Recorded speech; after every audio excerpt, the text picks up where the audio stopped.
Howdy ho ho, my good humans. How the hell are you doing? This is Unnecessary Rambling. I'm Brandon Sylvia. Appreciate y'all for being here, for sticking it out with us. Loon, I appreciate you for sticking it out. Hope you're doing well, man. Hope everything's going well in your world. More importantly, hopefully it's going well in your world. Whew. Gave us a scare there. Yeah. So I guess I'll go ahead and talk about that real quick, and then we'll just get into the. I didn't want to make like an update video, just discussing this health shit, but which we'll get into our favorite games of 2024. Just a nice, happy, positive video for the time being. Um, so quick overview. I was having some chest pain, went to the ER, was like, okay, hopefully I'm not having a heart attack. They found out I had a hernia. And I was like, all right, well, this hurts like a motherfucker. I'm sure I'm gonna have to have surgery on this thing. And so I booked a GI visit, da da da da da. And in that time period, I it just got worse and worse. One day I ended up puking up blood. And I was like, okay, well, that's probably not good. Went back to the ER and they did an endoscopy and they Mm. figured out I had a hole in my esophagus. And that was fucking terrifying. Um they they put me in the hospital for 5 days on nothing but IVs, no food, no water, just IVs getting me my nutrients. And they were like, this should heal on its own. I guess it wasn't bad enough to require surgery or anything, thankfully. And then on the final day, I did a CT thing and I drank some liquid and they were just making sure that the liquid wasn't escaping the hole. And so I guess that means that it healed or was Yeah. mostly healed. So no liquid escaped or anything. And I guess I'm on the track to recovery. A really weird situation. I'll probably be on medication for the rest of my life for the acid reflux and shit, which is I've always had problems swallowing and eating and just shit getting stuck, and I guess just 10 years of that kind of finally caught up with me. But I think I'm fine. I think I'm okay. I'm hoping for the best. It's really a scary thing when you Google hole in the Yeah. esophagus. And then you're like, Mm. oh shit, 50% of people die from this. It's like, oh fuck. And then you start looking into it a little bit more. That's immediately the first thing that Google always hits you with. And then when you That's the start researching yeah. more, it's That's like, the oh yeah, thing though. You punch something into Google and then it always gives you like the fucking most doom gloom answer because they're like, yeah, let's scare them and get them to the hospital and stuff. Obviously, it was something that you did need to go and get sorted out and stuff like that. But yeah, hopefully, it's absolutely. just it still sucks if it's going to have to be using medication for the rest of your life. But you'd much prefer that than some of the other stuff that it could have been. Absolutely. So Absolutely. So seemed like a weird sort of, I don't want to say fluke, but just a weird incident. I think everything's going to be okay. I'm hoping, praying everything's going to be okay. But yeah, I didn't want to make a update video just about that, and then I want to get back into like making content talking about video games, and that's what we're going to be doing here today. But also before we jump into that, definitely going to be mixing up the content a little bit more and prioritizing smaller videos on the channel, more topic centric videos like this, because I don't I don't know anything about anything, but uh I don't want to you don't want possibly. to strain your throat from talking Yeah. too much, but with having a throat injury, that would be very silly to do. So we want to keep them very much shorter than usual. And I don't even think that talking too much in the esophagus has anything to do, but I just don't know, so it's like trying to be precautious for the time being and prevent worsening of this weird ass issue. So some smaller videos, got a pickups video on the way. Yeah, gonna be doing some smaller content and more topic related shit. So I guess Just glad to have you back. That's, yeah. and I'm sure everyone else feels the same. Glad to be alive, man. Glad to be here. And I'm really excited for this video today, just to gush about our favorite games of 2024. Maybe, pick at them a little bit, talk a little bit of shit, just talk some video games. here today with you, Loon. So, our favorite games of 2024. We both came up with nine of our favorite games of 2024. So we didn't want to be too predictable and go with the typical 10, which it's kind of a hard year to pick out 10. Yeah, I'll also preface as well, like a lot of mine, it's kind of bending because a lot of these are things that released this year technically on Xbox, but have been like elsewhere, maybe before that and stuff like that. But that, I can't help that. I can't help Yeah. that I chose a crappy platform. Well, nothing wrong with that, man. We both have nine Mhm. on our list to go over today, and hit us in the comments down below with your favorite games of 2024. Loon, I'm gonna let you kick this thing off with your first entry, and I guess if we both have the same game, we'll talk about it at the same time and just. Do you have yours in order? I really don't have mine in any I order. I I did make mine in order. All right, well, I'll do my order on the fly. Now, don't lock this in So for like my final when at the end of the year. I'm not saying this is the exact order, but on the fly here, let's go through it. Yeah, an order to order them, that'd be fun. should we go from Oh, least least, enjoyed and save the best to last? yeah, 9-1, absolutely. Make it Okay. exciting. So it feels a little bit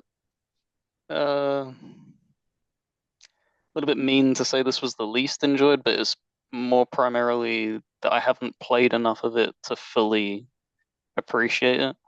But from the small segment that I did play, I think it was about an hour and a half, 2 hours, and it just fell in between releases of things that I actually did want to jump straight into. So it kind of fell under that trap. But it was the System Shock remake. Um, Really impressive. Like I never played the original, because it was only on PC, obviously, I believe. I don't think it ever made its way to consoles. Because that was like the big splash as to why BioShock was so popular and well received is because it was that whole DNA had been brought to consoles. But yeah, like even just the opening hour, it's crazy. I know it must have been like a big step up from the original, but that it oozes atmosphere and just care and detail. Yeah, my physical copy just came in, so I'll be jumping into that sometime soon for sure. I'm excited to check it out. Yeah, it has a lot of like Deus Ex DNA. Obviously, I think it's what I don't know who inspired who first. I don't I know think which came first. think Deus Ex was first, if I'm not mistaken, in 1998, and then System Shock in 2000. I could be wrong on that. Mm. Yeah, I don't know the exact dates, but you can tell that they both are very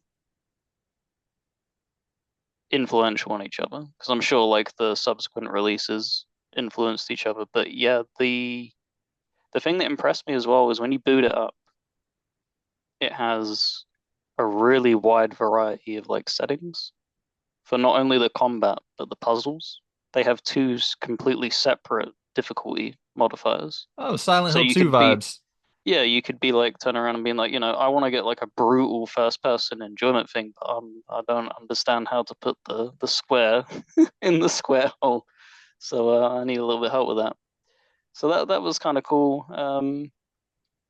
The presentation as well is really really nice. I think they've given it a nice atmosphere and stuff like that. Really cool art style. Yeah, I'm really excited because I've heard System Shock 2. I think that was the first one that Ken Levine worked on. And then obviously that work went on to BioShock. But System Shock 2 is supposedly like the pinnacle of that genre. So I hope they remake that one as well. But yeah, definitely I'll be checking that out. Faux Yeah, show. I don't think it got officially announced, but it's been like heavily rumored that it's been fairly successful, the first remake, and they definitely want to do a remake of the second. Well, and that's Night Dive, and I know their next game is The Thing from the PS2 original Xbox era. So I'm pumped as hell They're to ch killing it. they're crushing it, dude. They've that System Shock remake, the thing obviously coming up, that Star Wars Dark Forces game. Yep. Is that what it was called? That was really damn good. Like they've just been on a roll. Hell yeah. Shout out to Night Dive. So, my number nine, I am gonna go with doing this on the fly ranking. How should I order it? I'm gonna go Indica. So, this was a really unexpected experience, I'll say. I thought it was going to be like a straight up horror game. And it Mhm. definitely is a horror game in areas. You know, you got the devil in your head, you're a nun, everybody hates you, you got all these internal monologues going on, but it's honestly a lot more comedic than it is horrifying. And somehow like the comedic elements make it more horrifying.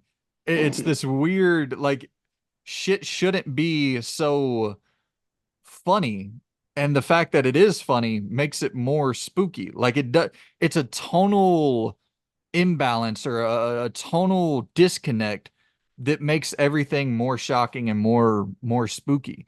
Gameplay wise, it's nothing too special, but I think they do a good job of swapping scenarios and going from like, okay, walking sim to weird 2D side scroller to uh like Frogger-esque kind of gameplay to top-down racing. And it's all purposefully designed around the story and fleshing out the character and trying to say something. Nothing is there just for the sake of padding, or at least most things aren't there for the sake of padding, which I really appreciate. And yeah, it's just a 3-4 hour narrative adventure game, and it has a compelling story. I really, really did enjoy Indica. I shouldn't say enjoy. I really appreciated the experience of Indica. It's not a game you really enjoy. Yeah, the things that looked interesting about it from what I've seen, I haven't picked it up myself, but like you said, that range of just shifting, because I really appreciated that in games like Nier Automata. Did you ever Mhm. play and finish that? That's actually funny. I just picked up well, I got a huge stack here, but I just picked up a physical copy of it.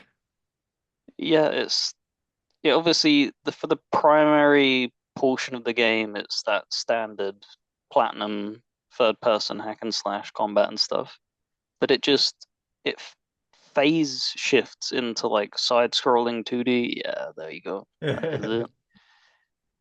And just being able to just do that instantly and it not be jarring and it not like it's really impressive that the controls translate one to one into that and it doesn't feel clunky, doesn't feel like it gets in the way. It's just like, oh yeah, that's natural.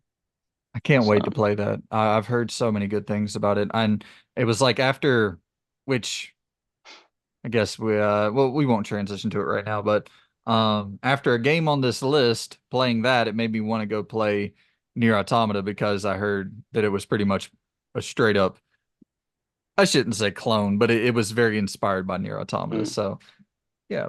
But Indica, that is going to be my number nine. What is your number eight, man? It is a game that I think probably makes it onto your list as well. Um, Something that you played earlier in the year, and I've only just got around to touching, and that's Outcast: The New Beginning. Yeah, hell yeah. And yeah, it just saw it on sale, and I was like, yeah, I'll pull the trigger finally. It's one of the games, along with Alone in the Dark, that I wasn't 100% convinced that going in at launch. Plenty of other things had been like dropping throughout the year and stuff like that. So I was like, oh, I'll wait on it because a lot of people were complaining heavily about the performance issues as well, and I didn't want that like to taint it if it was really that bad. It still has performance issues. I don't know how many patches it received. I don't know if it has been patched a lot or if these are the performance issues that people were complaining of, but it's not that bad. Yeah. It's all right. Um, the game isn't like outstanding and amazing, but it feels very, very Elix-esque. But I don't know how they've met. Like, it just feels a little bit more polished in some Yeah. areas, but also doesn't feel polished in other areas. I don't know what it is about these. God, what is the name of the thing, the publisher? THQ Nordic, because I think they also published Helix as well, right? Yep. The fucking character movement is so bad. Like the way when he's not using his jetpack and stuff like that, it's so the weirdness of the way the character runs and moves, and it's just so damn clunky. But so the parkour puzzle challenges have been really irritating me because that's a few of like the side objectives that you have to do, Yeah. bouncing off of like jump pads and getting to the end. Oh my God. And I was like, ah, this is painful. But like every other aspect of the game, I'm really enjoying. They seem to like whoever made the game is really in love with like the lore and stuff like that. Because you're even in like the dialogue sections, like you can hold right trigger and it brings up like a glossary of all of their jargon that they're spouting out, and they'll give you like a little description as to what it means and stuff like that. Yeah. And Ye- the comedy is also pretty good as well.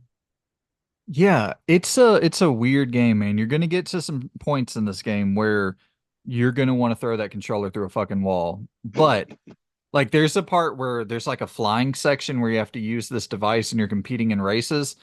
It is the most counterintuitive, non like there's an obvious way to do flying in games that has been done for 40 years, and they're just like, no, we're gonna completely reinvent how to control an aerial vehicle. And it is so frustrating. But and then like, rounding up the sheep, and there's some stuff in this game that is so annoying. But dude, and it's on my list. I was actually, while you were talking, I was trying to figure out where I would slot it in. I think I'm gonna go number four. I think this is number four in Damn, my top 10 I've games. played some heavy hitters this year because I'm really enjoying it. But yeah, it doesn't break top five for me, I'm afraid. Well, here's the thing. I mean, I played it, finished it, put like 30 hours into it, and I think that it just gets more and more and more fun. Like, and how far are you into it so far? Very early. He has like the whole memory loss thing. Yep. And what I mean by like the funny humor and jokes is he finally meets the colonel like really early on. This is within the first hour, and Yeah. there's some guys like, yeah, pick this assault rifle up, and I've unlocked the base and everything. He's like, get out. Like, nah, I wanna meet the guy. And you begin to monologue to the villain, and he just pops you in the chest, and he's like, the hell happened? What happened to the villain letting you finish your monologue? What the hell's up with that? Yeah. So it's just Dude, that kind of humor. Just yeah, it's well, perfect. here's the thing is like usually, you play a game for 15 hours, it's the same thing for the next 15, you know? This is so skill tree dependent, ability dependent, that the game Mm. adds so much variety and there's so much flavor in here just based off of the different things you're choosing. Like it was to the point where I have this assault rifle, and every time I shoot it, it's shooting out like these projectile like sticky mines. And so every single shot with my rifle, with my assault rifle, is blowing shit up, and shit's just shattering all over the place, and enemies are going flying. And then I get the ability where I increase my jetpack to where I can fly super high up in the air and for a long period of time. But then I also have the ability where I can Hulk smash down. So I would jump up, I would be like 100 feet in the air and just come smashing down. Enemies would go flying because a lot of those battles take place on these like high up in the sky, sort of weird alien facilities. And so we're already, 100 feet in the air. And then I smash down, they go flying up another 100 feet in the air, and then they go fall into their death. Like, dude, there's just some real fun to be had in this game. And there, like I said, there's a lot of annoying little tidbits. I think the mission structure is so bad. Just it's so nebulous. But I played for, I don't know, 20, 30 hours. Like I loved this damn game. I think that just shows the strength of you can put up with some of the most tedious crap mission design if the core gameplay loop is just fun to play. Yeah. And this isn't one of the games on my list, but it's one that I keep. like that springs immediately to mind for me, and that's Marvel's Midnight Suns. I don't know what it is. Like me being a card game player, I just enjoy the gameplay loop. I still haven't finished it. I'm like 70 hours in that game, and I'm actively choosing to continue doing these like grind missions because I just Yeah. enjoy the combat of the game, and I'm just like I enjoy. I want to see what like, a Venom deck does and stuff like that. So yeah, and that's the same with Outcast with the Marvel Midnight Suns. The actual like gameplay structure and stuff is very bare bones and basic. But if you enjoy like the combat and the loop, it can carry it big time. Well, and Outcast as well is like, it is beautiful, man. It's crazy how good looking that game is. Sure, character model's not the best, but like world environments and shit, absolutely stunning and very diverse. Like there's a lot of different locations you get to go and explore that look totally different. And yeah, that was just a real surprise hit for For a me this year. double A as well. For a double A developer, it looks incredible. That's the thing, Loon, where I was like, man, how much money did y'all put into this thing? It kind of worries me. It does worry me because we were talking about we messaged about hopefully like we don't see a mass exodus of like double A stuff. Yeah, And I was thinking in my head because we heard about the Alone in the Dark developer being axed. yeah. And I was like, oh, it's okay though, because like this game was much more well received than Alone in the Dark for the most part. And I was like, that must mean they've like shifted a hell of a lot more copies. When I went over to True Achievements, to, like get a little bit of like a bit of information, there's like 800 people that bought Outcast, and there's like Oof. 7,000 people that bought Alone in the Dark. And if Yeah. Alone in the Dark's getting axed with that big of a difference, like Yeah, it worries me, man, because it is worrying. it feels like Outkast had a much bigger budget too. Yeah. Um, well, I guess I'll run it back here because you just talked about it. Alone in the Dark would be my number 8. Um, it to me is a incredibly just I think it's going to be one of those horror games that people go back to in a few years and they're like, "Damn, this was really well made." Like Alone in the Dark is just really well made. It doesn't overdo anything, and I think that's like its strongest quality is like it knows its limitations and it kind of abides by that knowledge. Where it's like, okay, we're not masters of combat, so we're not going to put you in crazy combat encounters. We're not masters of puzzle design, so we're not going to give you the most difficult, most elaborate puzzles. It's more just about setting an atmosphere, setting a mood, and giving you a pretty compelling story throughout the entire game. The voice acting's really good. I think the writing's pretty good. Um, the There's the choice as well, isn't there? like dialogue choices. I thought I saw there's an multiple endings. Well, there's two different characters, and maybe there's like some things you can find. I played through with David Arbor, his character. And then I know that is it Jodie Comer, I believe is the other actress for the female. So there's probably different endings depending on that Mm, because the whole setup is Jodie Comer, her character, she is going to investigate this facility where I believe it's her uncle is being housed and he's yeah, having some mental issues. And then she's taking the detective with her, David Harbour, because the uncle is saying like some weird shit's going on. They think he's crazy. And then so that's sort of how the whole story unfolds. And it actually like it's a compelling it's immediately compelling and it stays pretty compelling throughout. Um and there's like a fun dodge mechanic in there. Like it's a fun horror game to play. So yeah, yeah, I really enjoyed Alone in the Dark, man. I'm bummed out that that developer um was shut down. yeah. It really is unfortunate because we're kind of in the horror space. We're very spoiled for them first person walk and hide kind of stuff. There's hardly any like actual things that, you know, are in the realm of third person and have actual substance and stuff like that. Like you obviously have Resident Evil and stuff, But but that's it. Yeah, that's exactly, you're that is it. 100% correct, man. That's the thing where like you have so many of the same exact horror style games where it's first person, walk around, pick up an item, but like it seems like it's Resident Evil or bust for third person horror games. And that's such a bummer to me where it's like, dude, we need, the Daymares of the world, the Alone in the Darks of the world. And like we need these kind of indie and double A horror games to and not just, old school tank based ones. So it's a real bummer because I think that game's actually legitimately good. Yeah.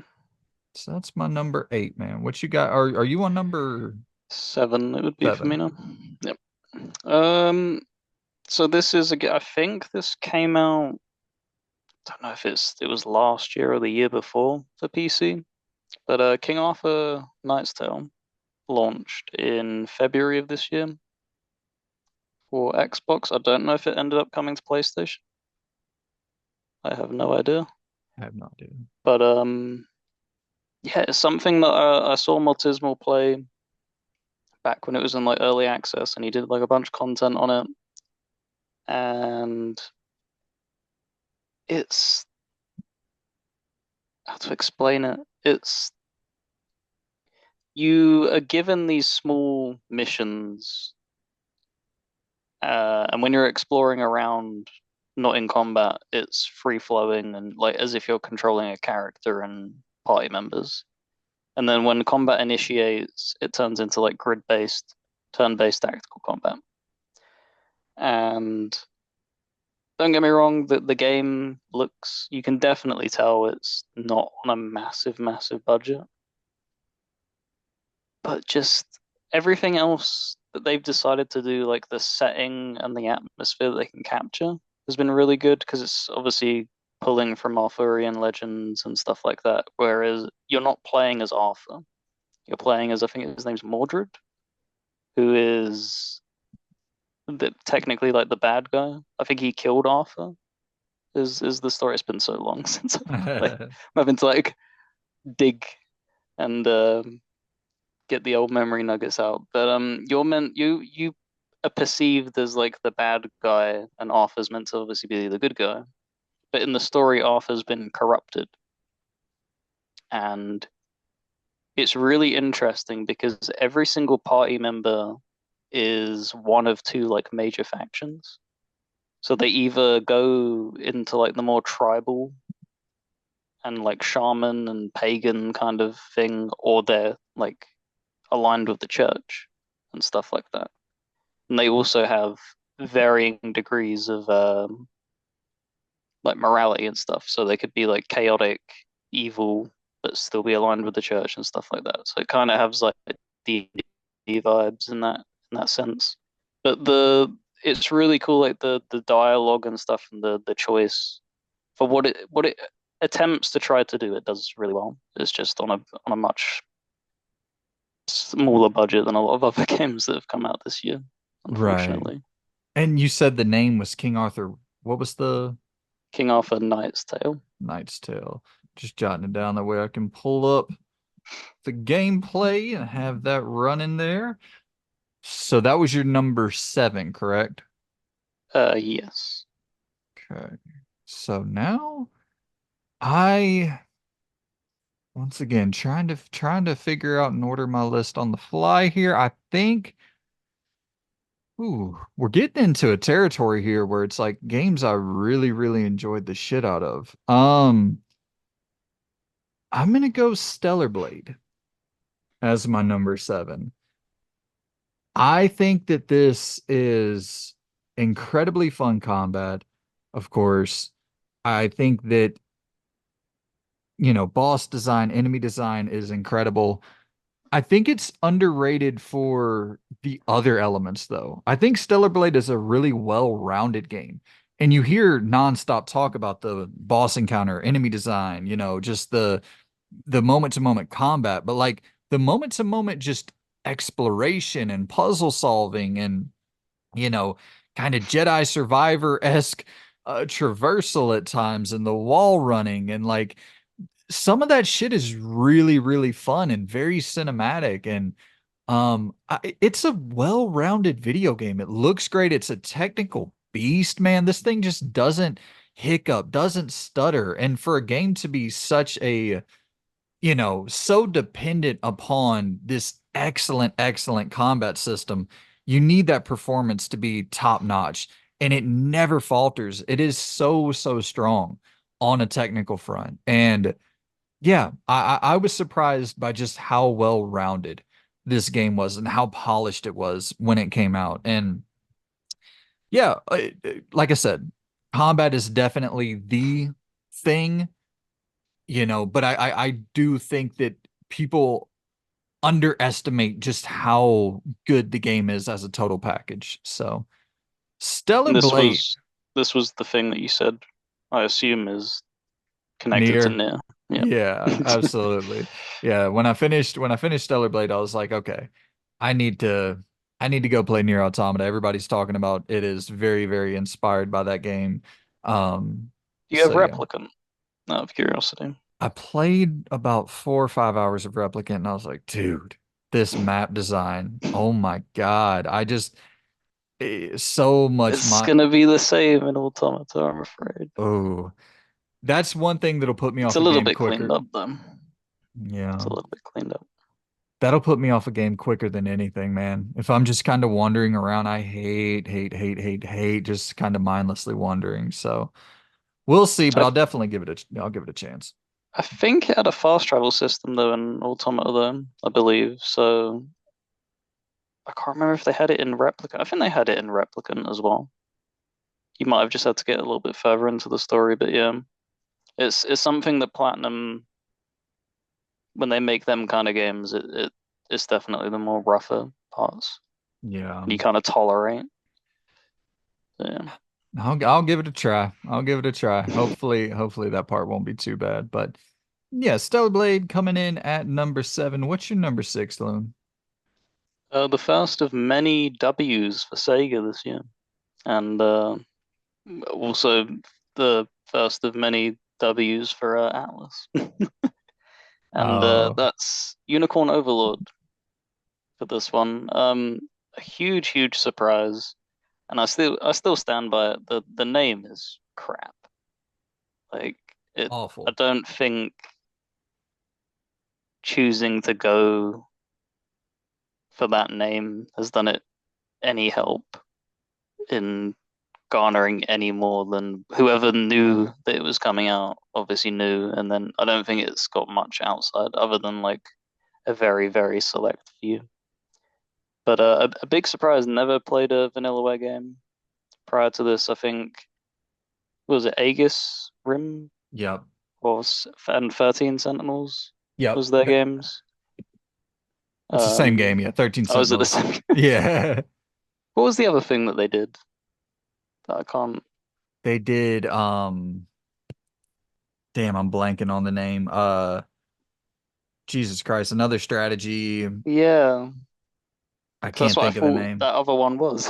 I believe, Clearly yeah. not. It's the 13 Um, Sentinels Aegis Room. Oh. yeah. And they got really strong art styles and character designs and stuff like that. And it's so incredibly simple, but like has that very Moorish mentality, and it's so easy to just eat 5 hours and you don't realize them 5 hours are gone.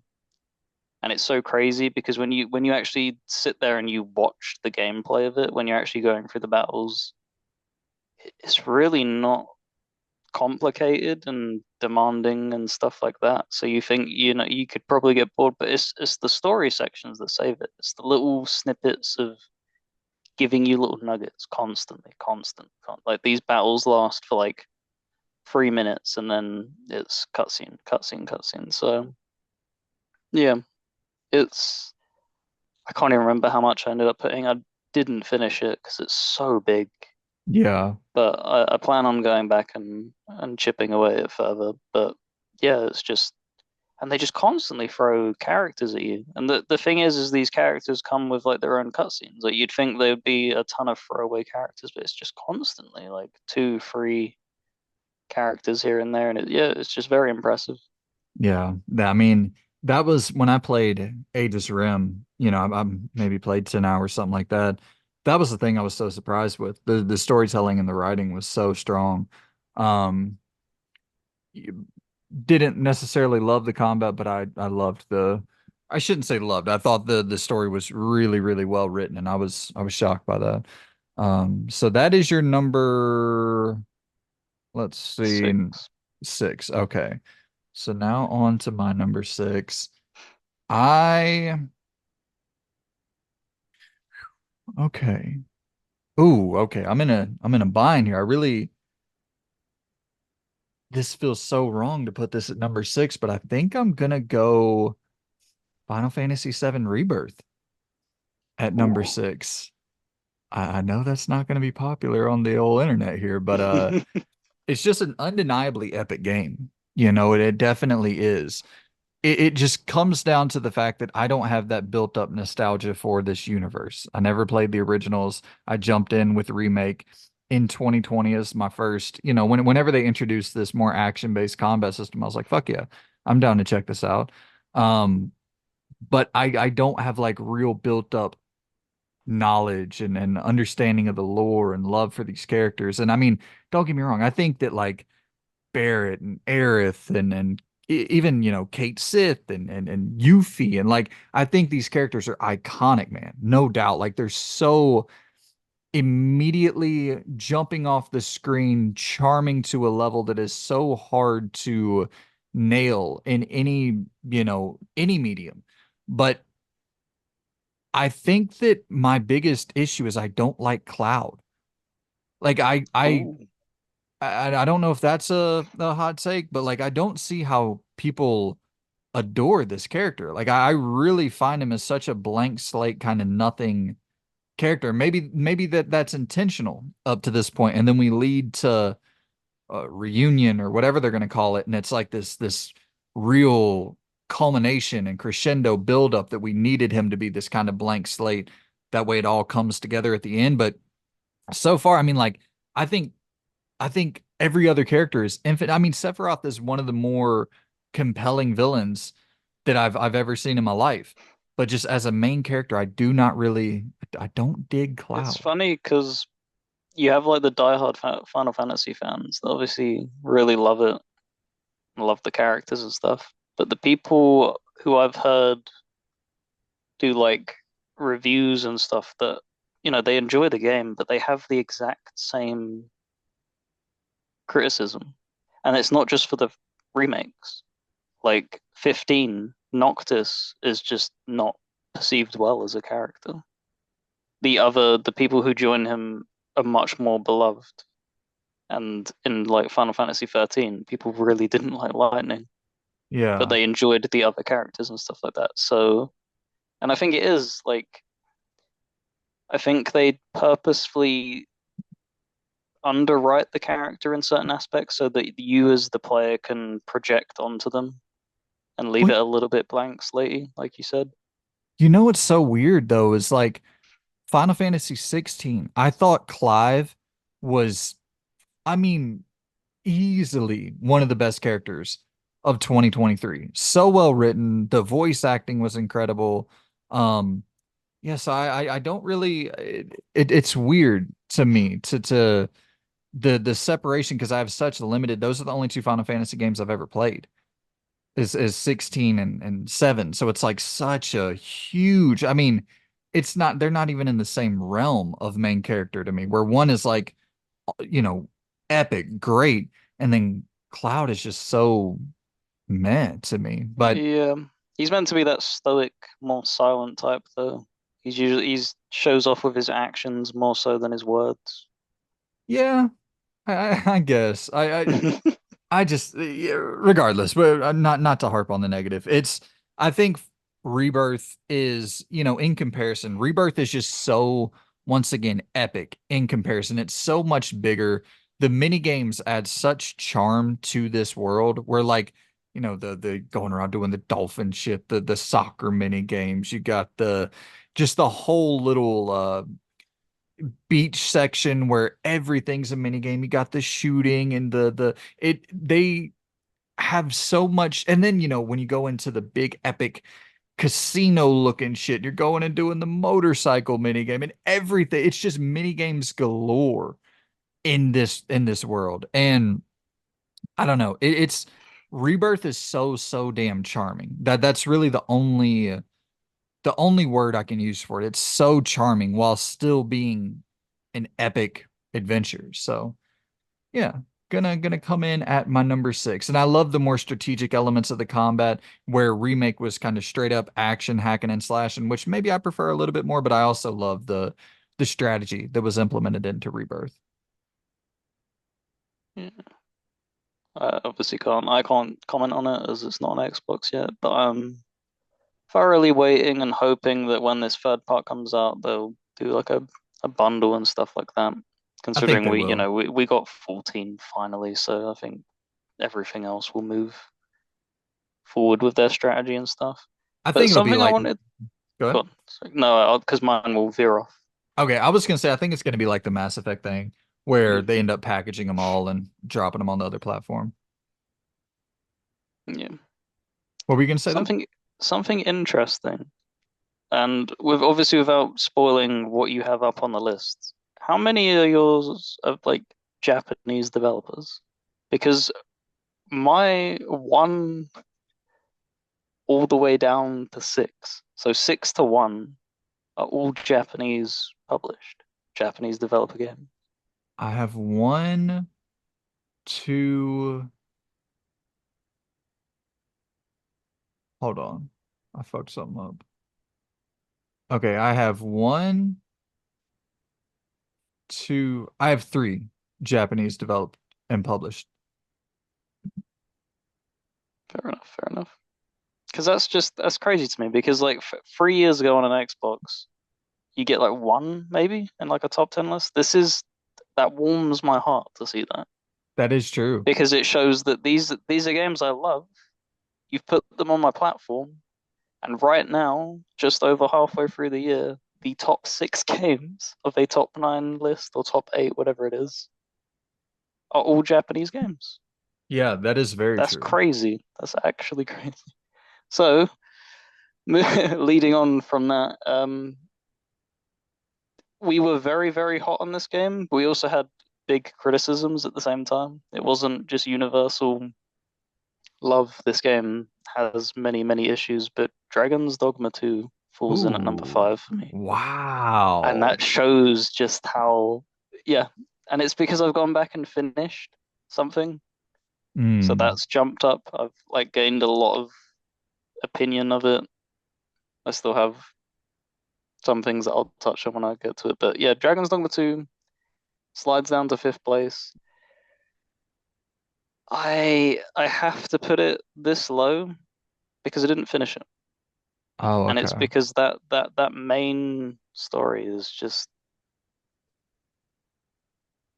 It's it didn't drag me in at all. It's the same thing with the original game as to where like your entire enjoyment is spent dungeon delving and finding that next chest and then picking up the item and then being like, holy shit, that sounds really cool. When you get a new item, you're like, oh, I can change my vocation because it's not with my vote. And it's just so much experimentation, but there's no, maybe it changes, but you seem to have the opinion that it didn't.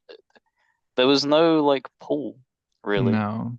There was like tiny little bits of like intrigue here and there, but they just fizzled out, is what it felt. It felt like the story was a complete afterthought, and yeah, it felt like a missed opportunity, and it's kind of unfortunate because, especially in this day and age, not many games get second chances.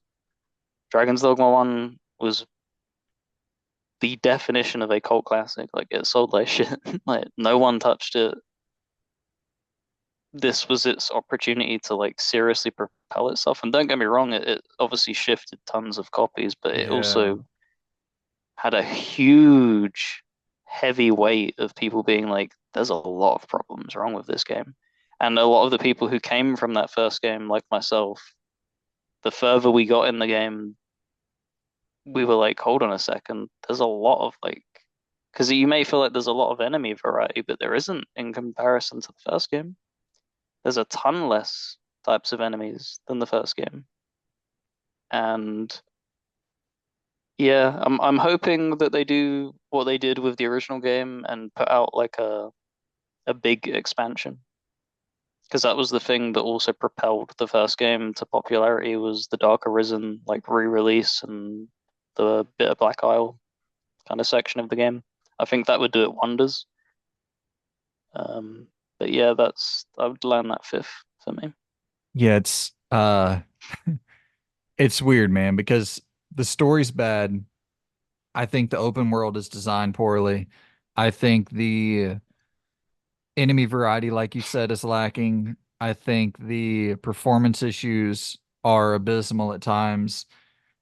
There's a lot you can pick apart. With that being said, go ahead and spoil. It's my game of the year so far. Ooh, It's it's still top one. Holy shit. still number one for me. And it was a weird thing putting this list together because I was looking at Stellar Blade and I was like looking at my criticisms for Stellar Blade versus Dragon's Dogma 2.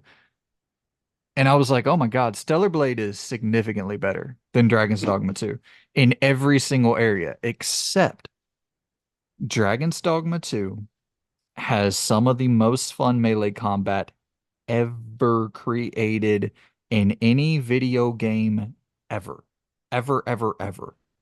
I can't tell you the like joy I felt whenever I climb up on these huge monsters and I'm just stabbing them in the head over and over and over again, or when I'm using a rope to pull down a monster across a ledge, walking across the monster's back to get to the other side, when I'm jumping up on a dragon and I'm standing in between its horns, kind of surfing on this motherfucker, waiting, hoping that it doesn't launch me way off into the middle of nowhere and then I have to, backtrack a million miles to go find him again. Like there is a level of combat complexity that you just don't see anywhere else.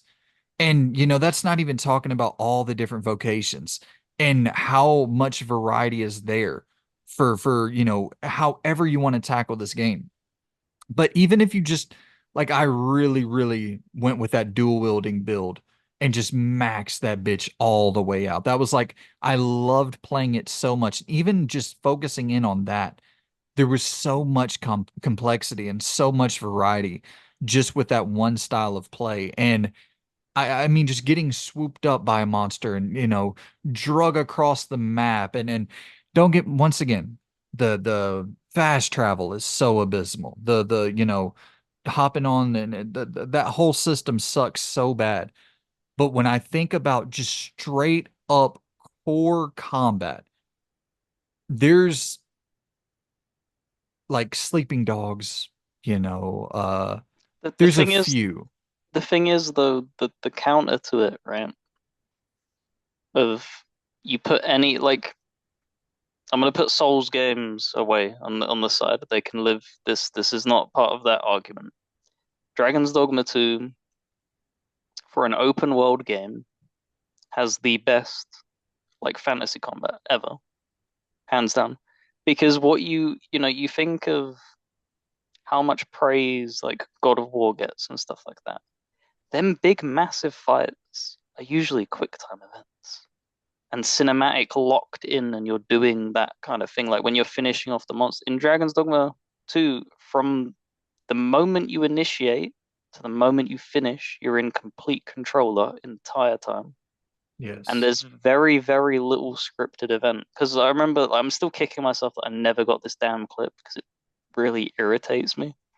But me jumping on the griffin and stabbing it, and then it just takes off and flies off back to its nest. And I'm stabbing it and stabbing it and stabbing it, and I kill it while it's flying in the air. I'm able to surf it all the way down to the ground, and just you keep the daggers plunged inside of it, and you land, and you're safe. You're fine. That's that's something that you would have as like a $1 million set piece in most games Yeah. as like an opener. And that's just something that you can just organically stumble into. Yes.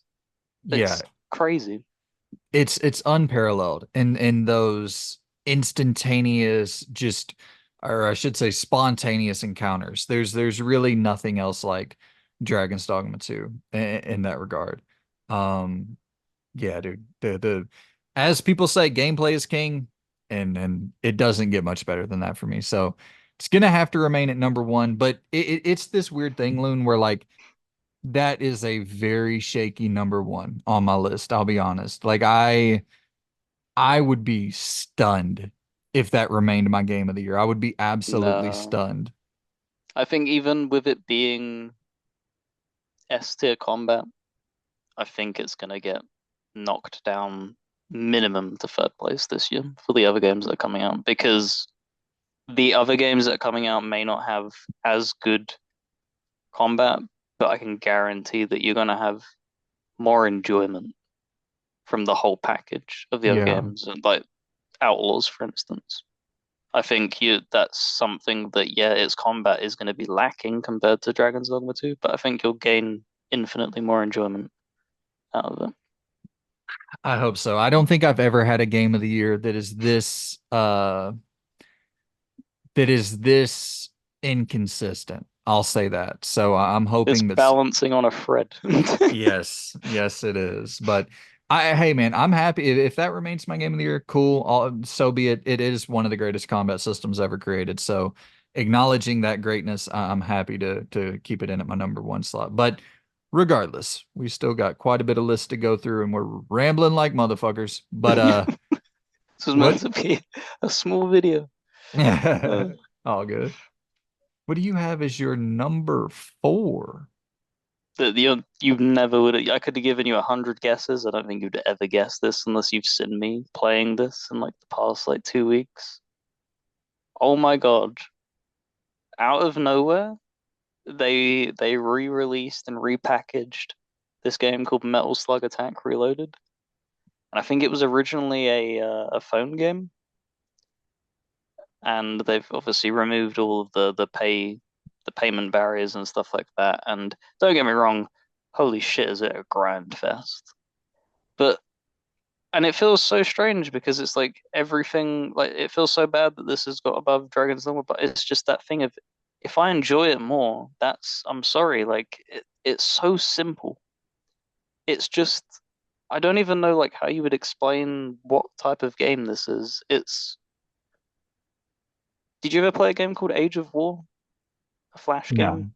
No. Uh-uh. So it was this like strategy kind of game where it's like you're constantly generating resources and then you spawn units with them resources. And you have a base and the enemy has a base, and then it's you don't control what the characters do. It's just you're spawning them in specific ways and then you upgrade and upgrade and upgrade and upgrade until you either your base gets destroyed or the enemy base gets destroyed. And it's that, but you're able to upgrade it's like a deck that you build that you bring in. So it's 10 units that you can have and stuff like that.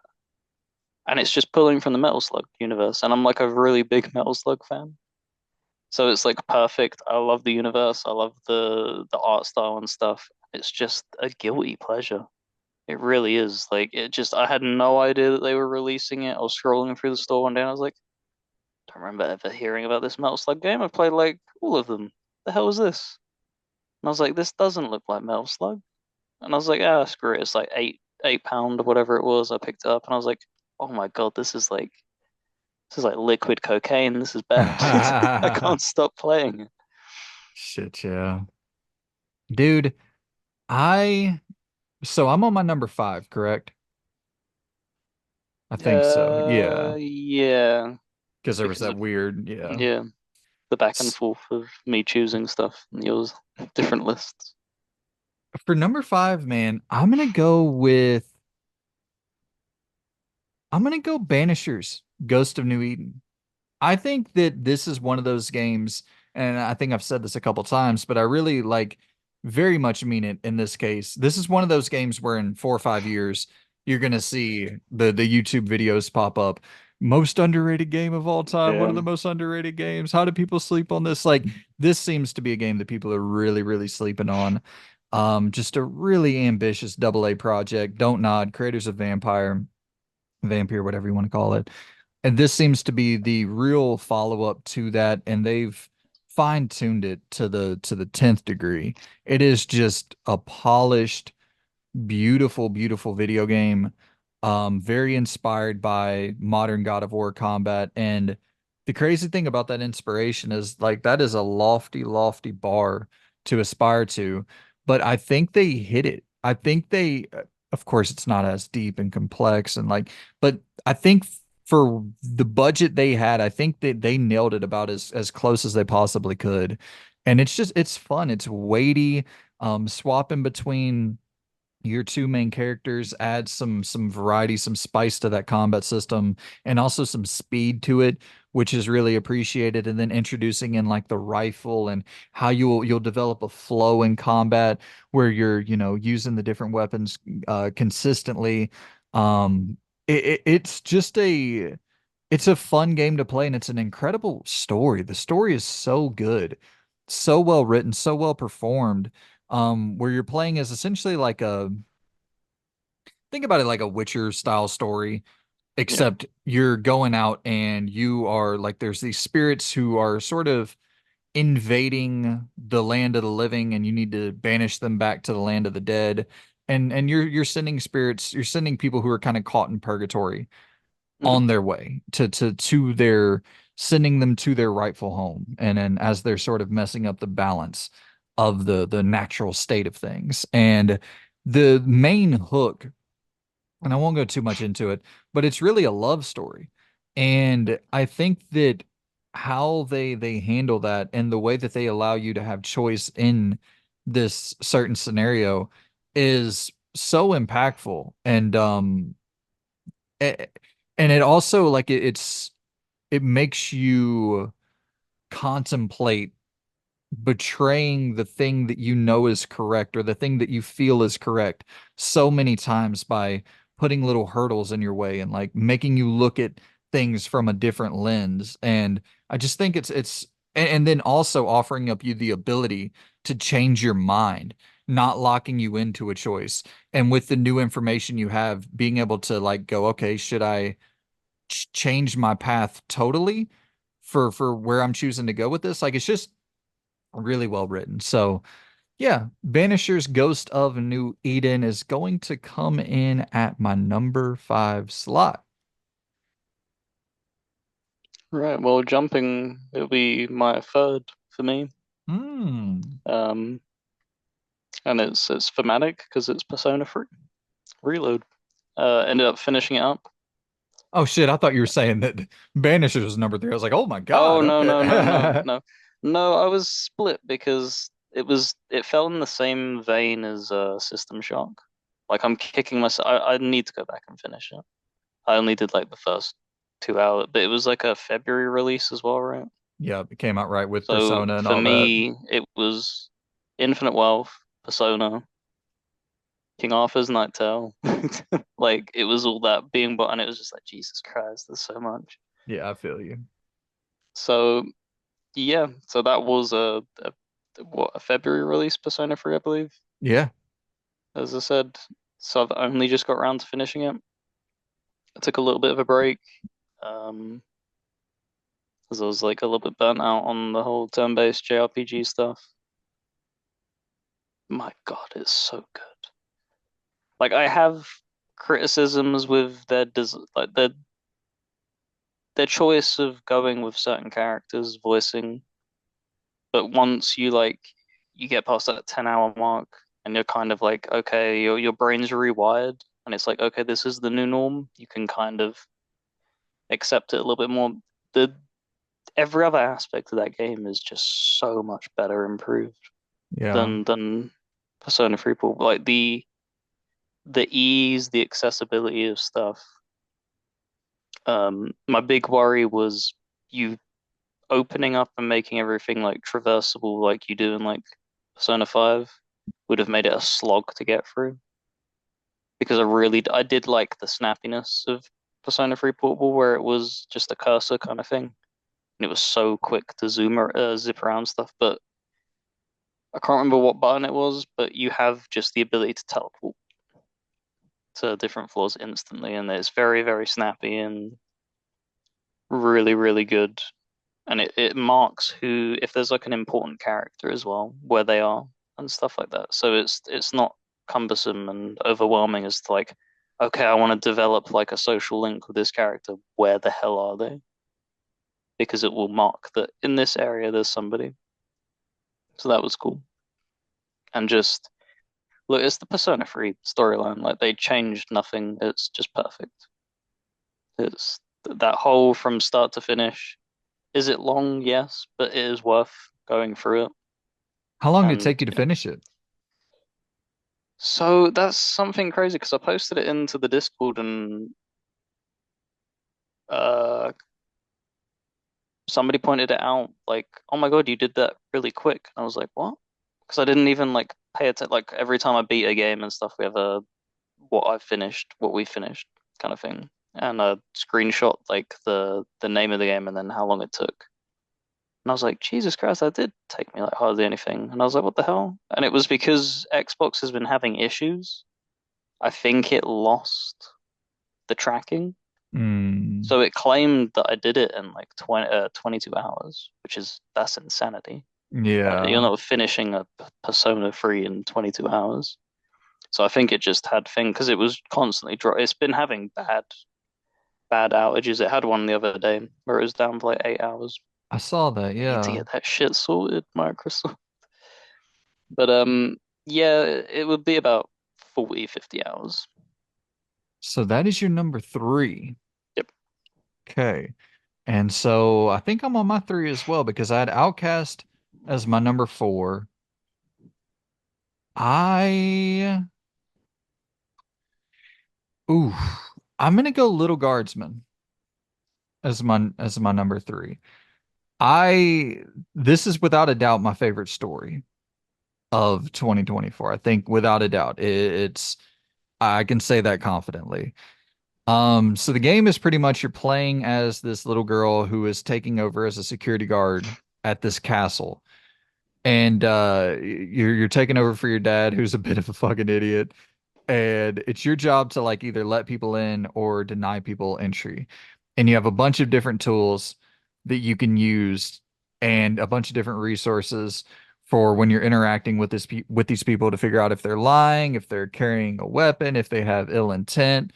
And the entire game is pretty much you just making decisions of who to let in, who not to let in. But the way that these choices branch off and how, I mean, these choices have either instant sort of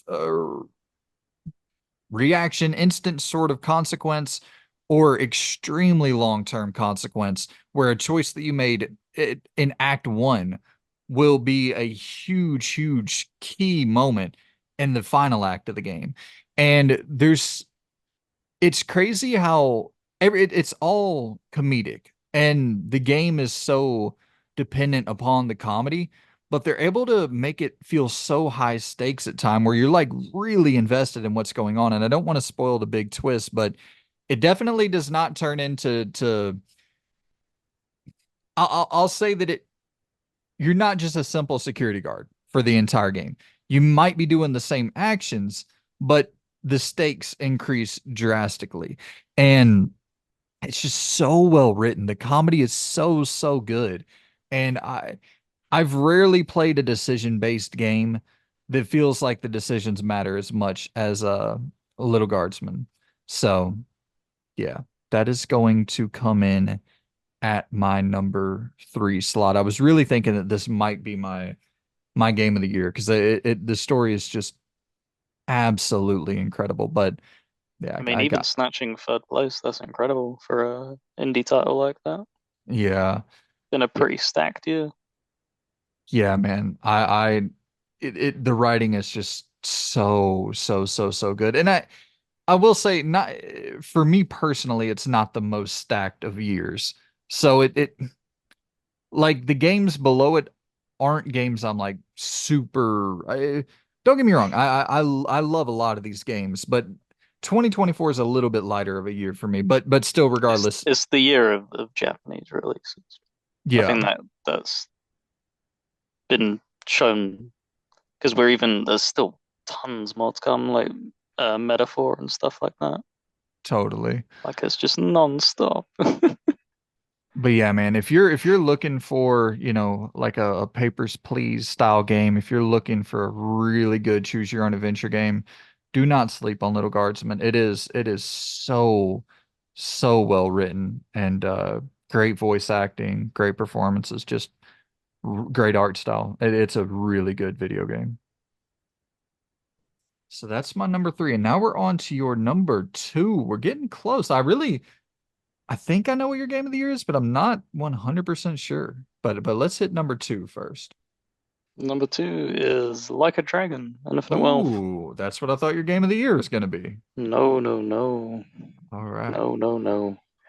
Um, it maybe could have been if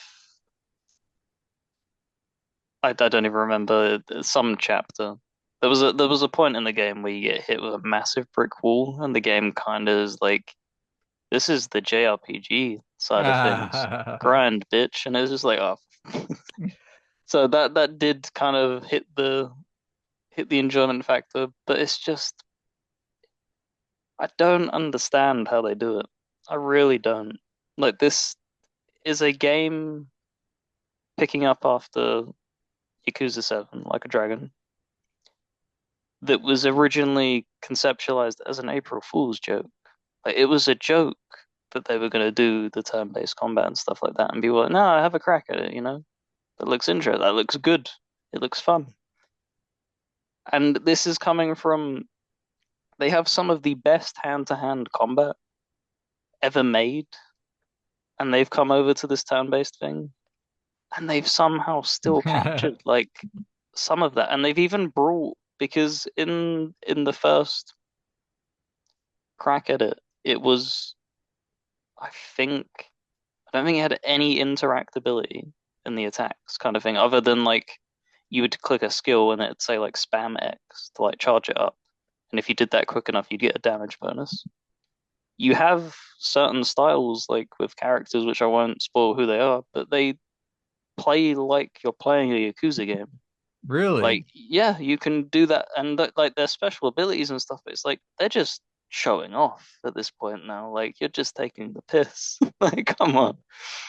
And yeah, it's exactly what you'd expect. It's every Yakuza game is the same. It's some fucking wacky adventure that's 18 chapters long, and it's a goofy but serious, but goofy but serious, and it just constantly swings back and forth with that, and you're just gonna get into some of the craziest, wackiest shit ever. And it's just a blast from start to finish. Shit, yeah. Dude, I'm like really trying to figure out what the hell your number one is gonna be. I can't once you say it, I'm gonna be like, duh, but I can't put it together in my head right now. I'm actually Um, shocked. what am I not? Oh well, we'll get to it. We'll get to it. My number two is I already got my number one out the way, so this will be my final entry on the list. WWE 2K24. Yeah, returns of form. Yeah, very much a me pick. They've been on a roll since 2K22 and just keep rolling, man. Keep rolling. Keep doing what you're doing, 2K. Getting better and better with each entry. That year off with after 2K20, which, was abysmal. Took 2K21 as a rest year, came back with 2K22, and every year it's just been getting better and better. Adding in ambulance matches now and casket matches and special guest referee and the ability to throw weapons at people when you hit them and their blood splatters, it'll drip down onto their body and just sort of these more kind of dynamic moments that add a little bit of authenticity to to make it feel like it's something that actually could be happening on the screen.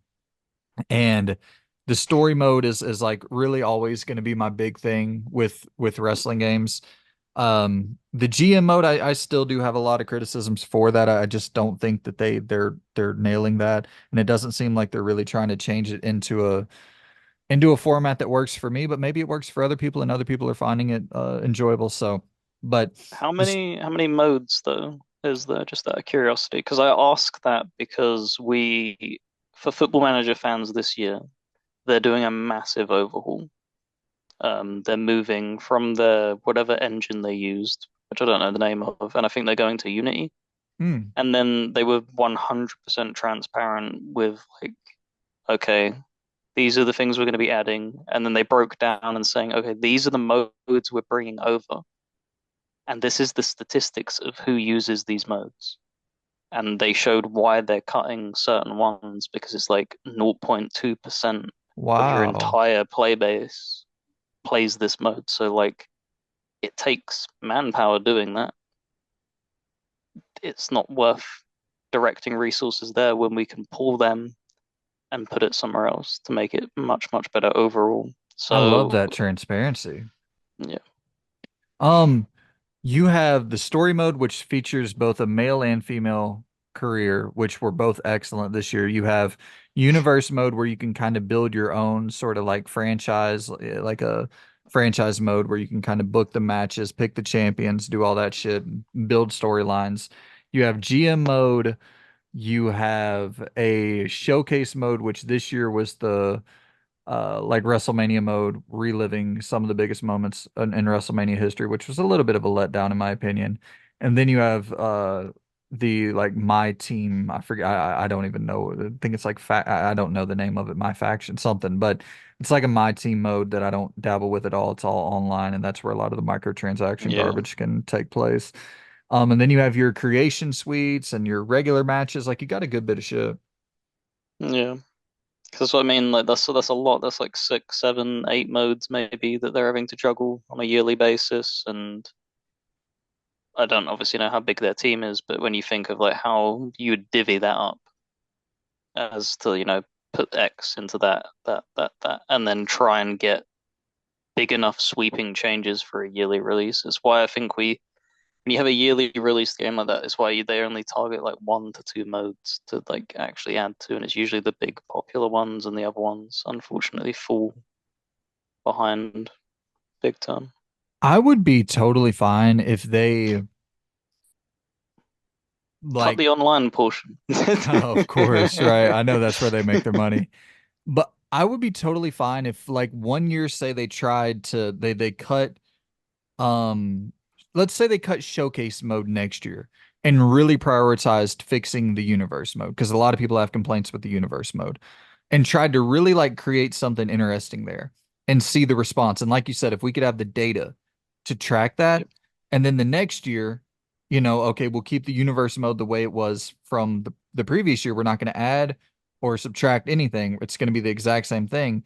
But this year, we're going to focus totally in on a showcase and we're going to track the data and see like which you guys prefer. I'd love to see something like that. I love that idea of the transparency with the football manager being Yep. more widely available for like some of these yearly releases. Yeah, because they even said during the opening, because you have in Football Manager, you have like three massive updates for the game cycle. You have obviously the beginning, which is the launch, and then you have the winter update, and then you have the winding down, like final, just before they put the next game out. And Creator Club isn't going to be at launch, but they turned around and they were 100% transparent. Like, not enough people use this mode, and we need, like, with the whole new engine thing, it's going to take a lot of manpower, but this is going to be in that December update. Like, it's going to be in the game, it's just not going to be in there at launch. Right. So that's what I mean. Like, that's the difference between transparency. I think a lot of people would appreciate that for like the WWE thing. Like, cut maybe the modes that really are not interacted with, focus on getting the core right, and then add them in later, Yeah, totally. and just tackle it bit by bit. But yeah, that'd be a perfect world, wouldn't it? The only thing for me, like the only if they cut career mode, that would be the only. Like if they cut everything else and tried like different strategies, I'd be fine with that. The career mode is like the only thing where I'm like, you cannot touch that. That's my only. But that's the problem where other people, it's like every other mode is Yeah. the mode for someone else. So it's I understand the difficulty And the there. online portion of the community is usually the loudest because they're the ones that interact with it daily, and the content is a constant back and forth thing. So they're able to get feedback, whereas the people who pick it up for a career mode, it's you maybe hear their opinions at launch, and then you don't hear until the next game, and they're like, ah, could be Totally. better, guys. 100%. Well, dude, what is your game of the year so far? I'm so damn curious. Yeah, it's a little bit cheaty, but it's a DLC. Oh my God, of course. How What could the you hell? forget? What the hell? It is big enough to be its own damn game. Jesus Christ. 65 hours, I think it took Shadows of me the Archer. to, I think it was about 45 for myself, and then I was dabbling in a bit of co-op with some friends, helping them do their bosses and stuff. Oh my God. FromSoft. And I said this to a friend, I said 90% of it is the greatest shit they've ever done, and 10% of it is hot garbage. Oh my God, are they struggling that 10% of nailing how to implement it into an open world and make everything just flow correctly? Because this isn't going to be a spoiler, it's in the trailer. You have these massive brazier enemies, and they were very heavily marketed. And it was like, man, that's cool as shit. That's like a Shadow of the Colossus kind of thing. And they're scattered throughout the map. Oh my God, do they have an obscene amount of HP? To the point where it's you you don't see their health bar move until you've staggered them. So you need to attack them enough to knock them on their knees, and you need to do it one for each leg to get like the massive damage thing. And that sounds fine, but this is Elden Ring where like you make one mistake and you're dead. And their attacks are so punishing and so it's so brutal. And it's just yeah, it wasn't a fun enemy to fight. Um, the game was kind of getting a little bit of bad press for difficulty balancing and stuff. I don't know if you saw too much on that. Yeah, I saw people were complaining about that. I didn't really I understand think that the was a little bit blown out of proportion. I think this is the thing is that the people that were complaining about that, I'm sorry. I think they're people who are either for the first time picking up Elden Ring and working their way up to that kind of thing, and they're still getting the ropes, or these are people that finished the game last year and you're diving straight first into the DLC. yeah. Um, because they added a, how would you put, there's like a difficulty scaling system for the DLC. And the reason they added this is because so many people enjoyed the game so much that they finished Elden Ring and went into New Game Plus, and then New Game Plus 2 and 3. And every time you go into a New Game Plus, the game gets more difficult. So then, if they were to arrive at this DLC, where the majority of the enemies are going to be very, very difficult, because it's a DLC, you want to keep, you don't want to give somebody a piece of content and they steamroll through it in like a day. Of course, these bosses in these DLCs are going to be some of the most punishing, brutal things. So they added this. There was a fragment system and a ash system, and the fragment system was it's just a flat stat boost.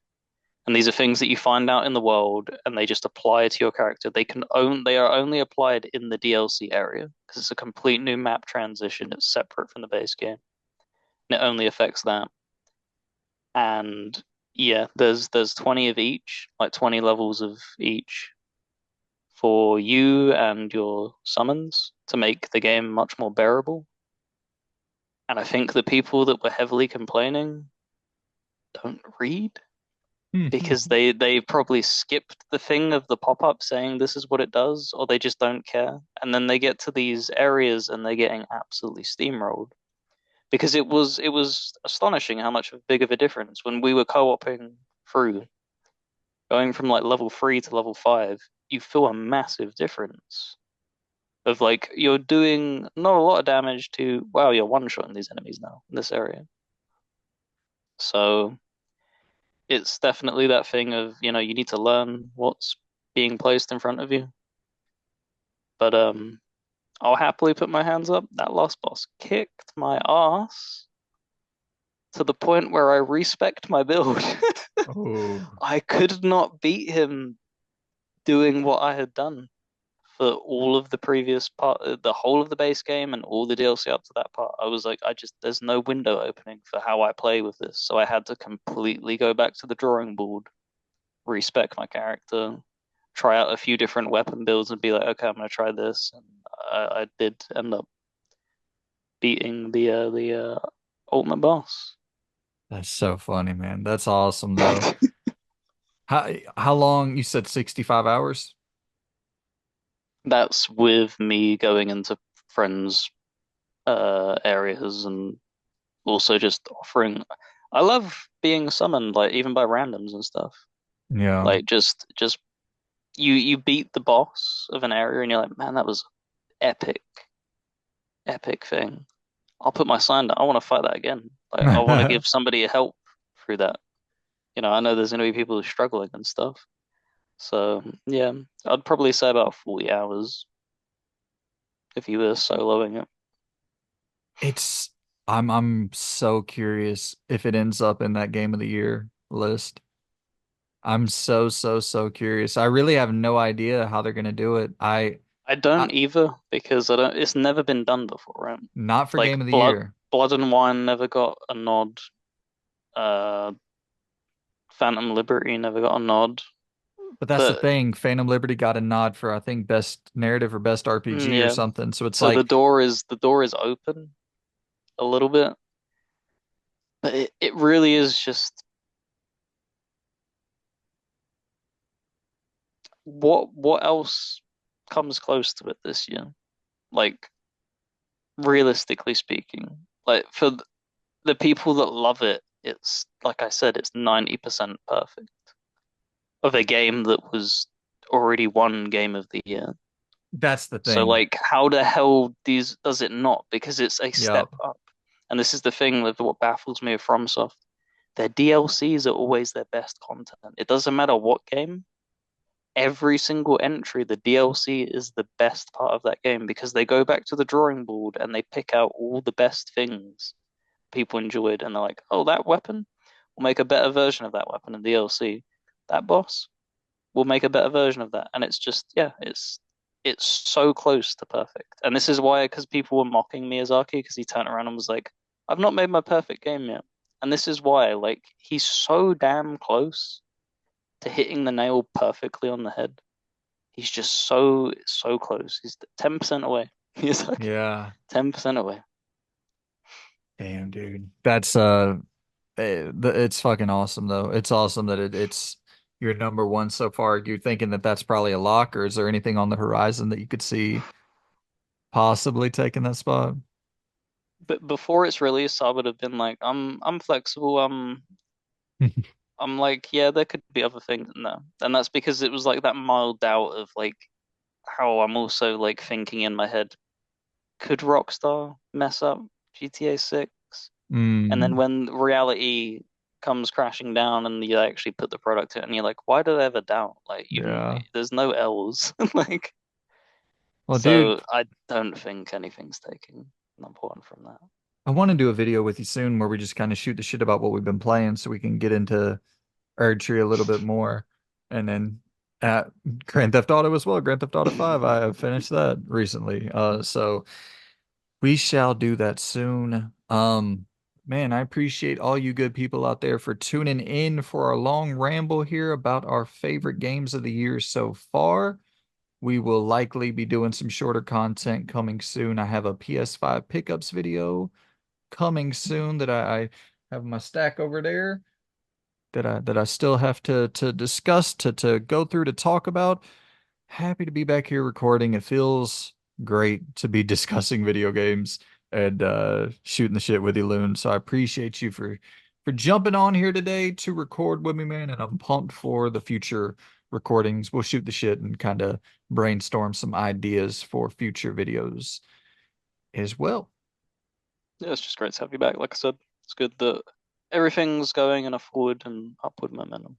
Yeah, man. Build I'm from there. very, very happy. Very, very happy that I'm not dead as hell. So we'll try to keep it that way. But I appreciate you good people. And hit us in the comments down below with your favorite games of the year so far. Luna, I wanna go over our fantasy draft Mm. because we're at that mid-year point. I wanna go over that and shoot the shit about the games that we have selected and I don't really know the format for that video. Anyways, we'll talk about all that behind the scenes, but appreciate you Mm. good people for tuning in, and I will see you guys soon. Goodbye.